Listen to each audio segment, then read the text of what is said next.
老闆為什麼提拔他，不提拔我？可能我同你之間只差張字，我升得比你快，人工比你高，呢個就係學歷嘅作用啦。揾我哋做學歷提升有三高：價高、高質量。本人已經從事學歷提升有20幾年啦，每年揾我做學歷提升嘅都超過1萬人。我哋有185位老師，全程對每一位學員進行1對1嘅管家式服務。第二高，高效。因為選擇我哋嘅有一部分都係上班族，我哋全程提供一站式嘅服務。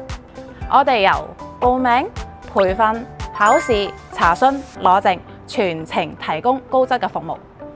你只需花1分嘅力，我哋提供100分嘅結果。第三高，高通過率。我哋過往通過率高達99.75%。我哋除咗3高，仲有3低，其中1低呢就係收費低啦。另外2低係乜嘢呢？歡迎大家喺評論區留言估下啦〜